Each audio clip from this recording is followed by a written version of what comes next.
ప్రేక్షకులకు నమస్కారం. ఈ రోజున మనం ఆచండ క్షేత్రంలో రామేశ్వర స్వామి యొక్క దేవస్థానంలో ఉన్నాం. ఇక్కడ విశేషం ఏమిటయ్యా అంటే, ఈ పౌర్ణమిని పురస్కరించుకుని భారతదేశంలో కేవలం 3 క్షేత్రాల్లో మాత్రమే ఈ విశేషమైనటువంటి కార్యక్రమం జరుగుతుంది. ఏమిటయ్యా అంటే కర్పూరవత్తి అనేది. ఈ కర్పూరవత్తి భారతదేశంలో ఆచంట గ్రామంలోను, అలాగే కాశీక్షేత్రంలో పంచగంగా ప్రాంతంలోను, అరుణాచలంలో మాత్రమే కర్పూర జ్యోతి అనేటువంటిది వెలిగిస్తారు. ఇది కృత్తికా హోమాలు చేసి వెలిగించేటువంటి ఈ కర్పూర వత్తి అనేటువంటిది చాలా విశిష్టమైనటువంటిది. 3 ప్రాంతాల్లో మాత్రమే భారతదేశంలో వెలిగిస్తారు. అటువంటి పరమోత్కృష్టమైనటువంటి కార్యక్రమం ఇక్కడ నిర్వహింపబడుతోంది. అయితే ఇక్కడ ఈ హోమాలు చేసిన తర్వాత చూడండి, మనం చూస్తున్నాం ఆ నల్ల మధ్యలో ఉన్నటువంటి ఒక దిమ్మలా కనపడుతోంది. ఆవు పేడతో దాన్ని సరిచేసినటువంటి ఒక ఈత వృక్షం. ఈత చెట్టు పెట్టడంలో పరమార్థం, ఈత చెట్టు ఉష్ణశక్తిని అందిస్తుంది. అంచేత అందులో పోసినటువంటి నూనె కానీ, అందులో పోసినటువంటి నీళ్ళు కానీ ఈత చెట్టు మీద పెడితే అది మరింత వద్దవుతుంది. దానికి వేడి తగిలి ఎక్కువసేపు ప్రజ్వలింపబడేటువంటి లక్షణం ఉంటుంది. అందువల్ల ఇక్కడ ఈత చెట్టు మీద ఈ దీపాన్ని పెట్టి వెలిగించడం అనేటువంటిది మనకు అనుచారంగా వస్తున్నటువంటి ఆచారం.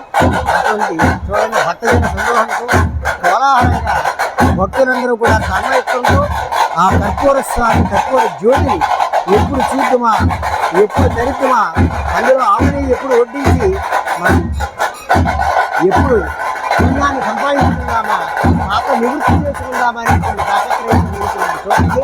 స్వామివారి యొక్క సింహం ఎత్తి దీపాలంకరణతో విశేషంగా అవతారుతూ విరాజులతో భక్తులు అక్కడ కాదు ఇక్కడ కాదు గాలిపోట్ల ప్రాంతాల్లో, అనేక ప్రాంతాల్లో చుట్టుపక్కల ప్రాంగణమంతా కూడా తమ యొక్క భక్తి ప్రపత్తులని ప్రదర్శించుకుంటూ ఎప్పుడా అని ఎదురు చూస్తూ, అదిగో చూడండి, వేద పండితులు ఇప్పటిదాకా చేయబడినటువంటి కృత్తికా హోమం, ఆ తదుపరి కృత్తికా హోమాలు చేసిన తర్వాత ఆ హోమగుండం మనకు కనబడుతోంది. ఈ కృత్తికా హోమాల తర్వాత హోమగుండం మనకు కనబడుతోంది. ఆ హోమగుండంలో ఇప్పటిదాకా చేయబడినటువంటి బ్రహ్మాండమైనటువంటి కృత్తికా హోమాలు చేయబడ్డాయి. ఇందులో వేదవతిగా చేయబడి అందులో ఉన్నటువంటి అగ్ని కీలనని తీసుకుని వచ్చి ఈ కర్పూరవత్తిలో వేసి ఆవునేయటం. ఇది ఒక సందర్భంలో 11 మాసాలు వేగినట్టుగా మనకు ప్రత్యేక.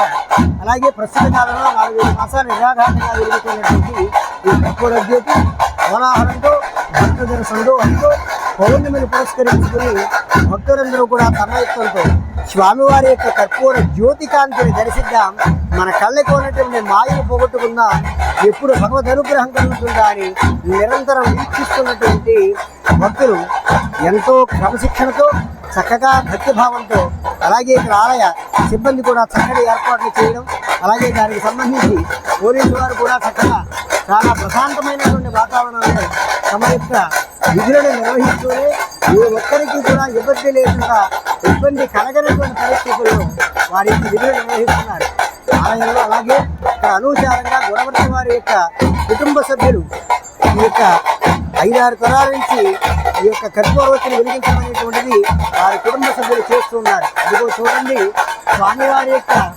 కారణాలతో స్వామివారి యొక్క ప్రదర్శన జరుగుతుంది.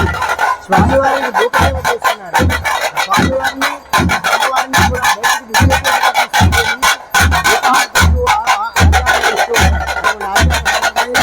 ఈవేళ కర్పూరవత్తి వెలిగించే ముందు స్వామివారిని చేసే ముందు చక్కగా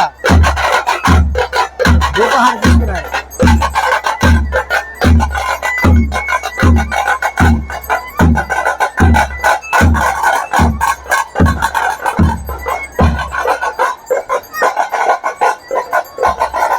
అర్చక స్వామి జయగంట మ్రోగిస్తూ, ఘంటానాదం చేస్తూ, ప్రణవరథాన్ని మ్రోగిస్తూ తమ యొక్క ఆచారంగా వస్తున్నటువంటి కార్యక్రమాన్ని నిర్వహిస్తున్నారు.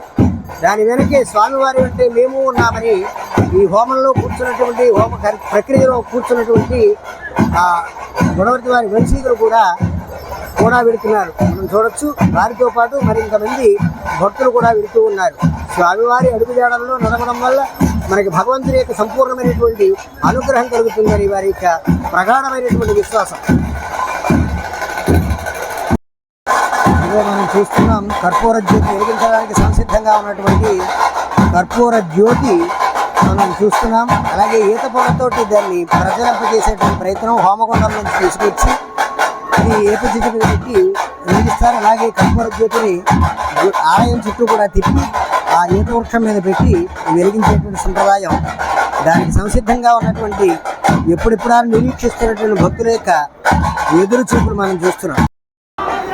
అదిగో స్వామివారిని ధూపసేవ తర్వాత రామేశ్వర స్వామిని అమ్మవారిని ఆలయం చుట్టూ మారు తిప్పేటువంటి ప్రత్యేకమైనటువంటి ప్రక్రియ.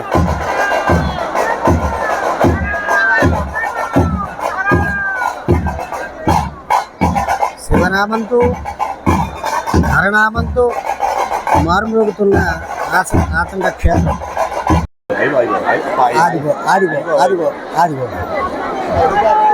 అదిగో ఈత చెట్టు మీద పెట్టడానికి సంసిద్ధమైనటువంటి కర్పూర జ్యోతి. హరహర మహాదేవ శంభో శంకర అంటూ అందులో వారి యొక్క భక్తి ప్రపత్తులు ప్రదర్శించుకునే నిమిత్తంగా నెయ్యి వడ్డించే ప్రయత్నంలో ఇదిగో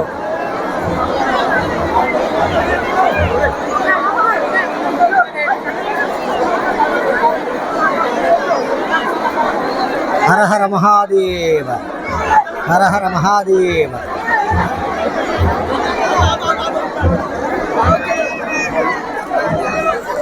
దీపం జ్యోతి పరం బ్రహ్మ దీపం జ్యోతి పరాయణం దీపేన సాధ్యదేశం దీపదీప్యై నమో నమః.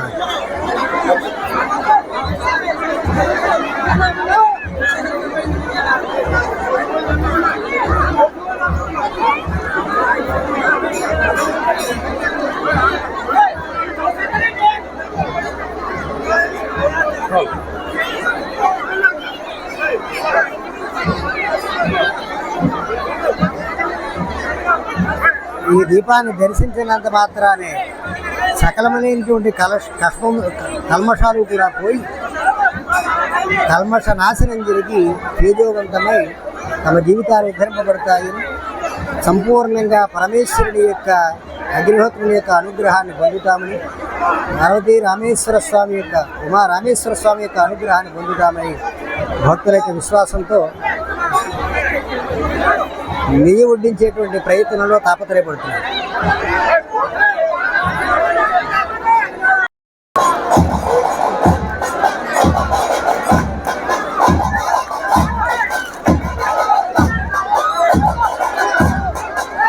ఇదిగో కర్పూర జ్యోతిని జ్వలింపజేస్తున్నారు. ఇదిగో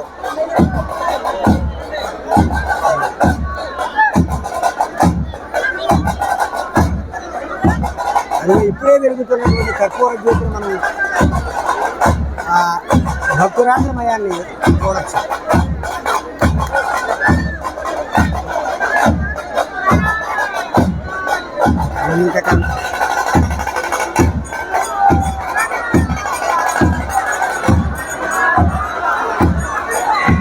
వెలిగినటువంటి కర్పూర జ్యోతి హోమగుండం నుంచి తీసినటువంటి నిప్పుతో కర్పూర జ్యోతి వెలిగించారు. అందులో నెయ్యి వడ్డించడానికి తహతహలాడుతున్నటువంటి భక్త జన సందోహం. స్వామివారి ఆలయం చుట్టూ కూడా అమ్మవారితో కలిసి ఈ ఆలయం చుట్టూ తిప్పేటువంటి ఒక ఆచారం.